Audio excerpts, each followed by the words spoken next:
जिंदगी में कुछ भी हमारे हिसाब से नहीं चल रहा हो तो मोटिवेशन या प्रेरणा कहाँ से लेकर आए? ये एक और ऐसा कॉन्सेप्ट है जो पूरी दुनिया में फैलता जा रहा है कि आपको काम करने की प्रेरणा कहीं और से मिलनी चाहिए।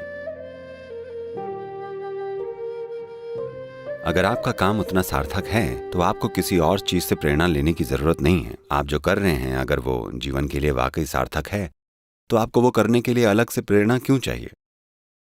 अगर आप वाकई समझें और अनुभव करें कि आप जो कर रहे हैं वो वाकई आसपास और हर जीव के लिए जरूरी है तो आपको प्रेरणा की जरूरत नहीं है, जीवन बस चलता रहेगा। See, does your heartbeat need a motivation to keep it going? देखिए, क्या आपके दिल को लगातार धड़कने के लिए प्रेरणा की जरूरत है? मैं आपसे पूछ रहा हूँ। कोई भी जीवन प्रक्रिया प्रेरणा नहीं मांगती है ना।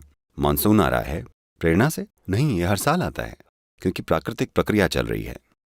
यूं ही आप में और मुझ में जीवन धड़क रहा है। मैं आपसे ये कह रहा हूं कि अगर आप कुछ ऐसा कर रहे हैं जो आपकी बुनियादी जीवन प्रक्रिया के तालमेल में है, ये लाखों तरीकों से व्यक्त हो सकता है। जरूरी नहीं है कि ये सिर्फ आध्यात्मिक शिक्षा हो, ये चीज लाखों तरह से व्यक्त हो सकती है कि आप जो कर रहे हैं वो आपकी बुनियादी जीवन प्रक्रिया के तालमेल में है। तब आपको प्रेरणा के लिए कुछ नहीं चाहिए होगा, बस जीवन के एक टुकड़े की तरह सब कुछ हो जाएगा। आप क्या कुछ कर पाते हैं ये बस इस पर निर्भर है कि आपने खुद को अपग्रेड करने में कितना समय लगाया है। अभी दुनिया के साथ समस्या ये है कि लोग हमेशा अपनी गतिविधि का स्तर ऊंचा करने में लगे रहते हैं। अगर आप खुद को अपग्रेड किए बिना अपनी गतिविधि को अपग्रेड करेंगे तो आप आज नहीं तो कल टूट जाएंगे। ये ऐसा है जैसे आप फॉर्मूला 1 ट्रैक पर चले गए क्योंकि आप फास्ट ट्रैक होना चाहते थे और आप अपनी मारुति 800 ले गए।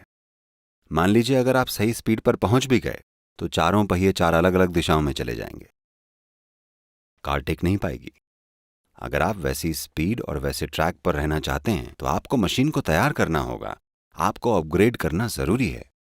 अगर आप खुद को अपग्रेड करते हैं तो गतिविधि होती रहेगी। मेरे आसपास कई लोग कई बार सोचते हैं मैं एक सुपर ह्यूमन हूं क्योंकि मेरी गतिविधि ऐसी है। बात सुपर ह्यूमन होने की नहीं है। अगर आप ह्यूमन होने की संभावना को खोजें, अगर आप ह्यूमन होने की इस संभावना की विशालता को खोज निकालें तो आप पाएंगे कि आपको सुपर ह्यूमन होने की जरूरत ही नहीं है। ह्यूमन होना अपने आप में सुपर है। इसलिए आपको किसी बाहरी प्रभाव या प्रेरणा की जरूरत नहीं पड़ेगी। जीवन की प्रक्रिया अपने आप ये कर देगी।